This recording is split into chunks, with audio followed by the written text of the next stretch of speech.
সময়ে যেখানে আমাদের বিদ্যুৎ বিল পরিশোধ করতে হয় 12 টাকা 75 পয়সা প্রতি ইউনিট, সেখানে এই যে বিদ্যুৎ পরিকল্পনা তৈরি হয়েছে, পার ইউনিট বিদ্যুৎ উৎপাদন করতে তাদের খরচ হবে 25 টাকা।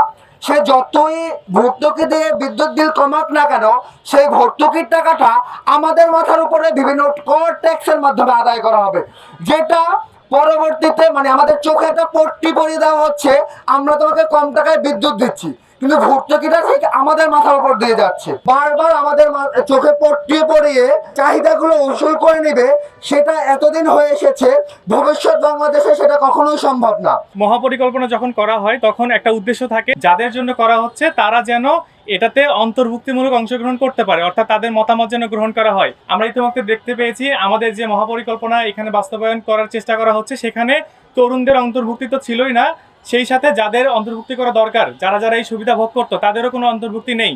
আমাদের বর্তমান দাবি এই মহাপরিকল্পনা নতুন করে আবার প্ল্যান করে আমাদের অন্তর্ভুক্তি নিশ্চিত করে, সেই সাথে তরুণদের কথা শুনে সবার ঐক্যমতভাবে একদম জনবান্ধব একটি পরিকল্পনা গ্রহণ করা হোক। আমাদের জায়গা থেকে যেন আমরা কোনো কমপ্লেন রাখতে না পারি, আমাদের যে টাকাটা আমাদের জন্য খরচ করা হচ্ছে সেটা যেন আমাদের আসলেই কাজে লাগে। আপনি যদি শ্রমিকের কথা চিন্তা করেন, ইউরোপের যে আইনটি হয়েছে নতুন CS340, সেই আইনটির কথা চিন্তা করলে, সেই আইনটি বাস্তবায়ন করতে গেলে মালিকদের কিন্তু এমনিতেই এই ফসিল ফুয়েলের যে জ্বালানির যে পরিকল্পনাটি হয়েছে সেটি মানলে চলবে না।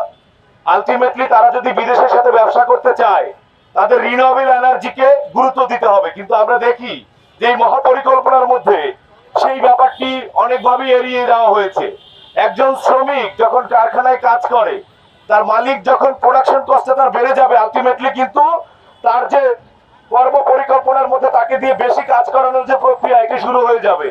এবং একই সাথে তিনি যেখানে বসবাস করেন, সেখানে যে বিদ্যুতের বিলটি, সেটিও কিন্তু আস্তে আস্তে বেড়ে যাবে। একটি দেশে জ্বালানির সাথে আসলে অনেকগুলো খাত জড়িত, সেই খাতগুলোতে আসলে আলটিমেটলি অনেকটা প্রভাব পড়বে। যেখানে পুরো পৃথিবী এখন নতুন করে রিনিউয়েবল এনার্জি নিয়ে একটা গুরুত্বপূর্ণ ভাবে একটা বিপ্লব আনার চেষ্টা করছে, সেখানে আমাদের দেশ সেখানে আগের মতোই সেই পুরনো একটি জ্বালানি নীতি সরকার আবার নতুন করে বাস্তবায়ন করার চেষ্টা করছে। আমরা এখান থেকে দাবি জানাতে চাই যে এই মহাপরিকল্পনাটি যাতে বাস্তবায়ন না করা হয়, এবং একই সাথে রিনিউয়েবল এনার্জিকে গুরুত্ব দিয়ে এই মহাপরিকল্পনাটিকে রিভিশন করা হবে। বিশেষ করে নাগরিক সমাজ এবং যারা এই সেক্টরের সাথে জড়িত প্রত্যেকের মতামতকে অন্তর্ভুক্ত করে এই মহাপরিকল্পনাটি পুনরায় বিবেচনা করা হবে। এই মহাপরিকল্পনাটি আমরা তরুণরা, আমরা শ্রমিকেরা, আমরা নাগরিক সমাজেরা এই মহাপরিকল্পনা প্রত্যাখ্যান করছি।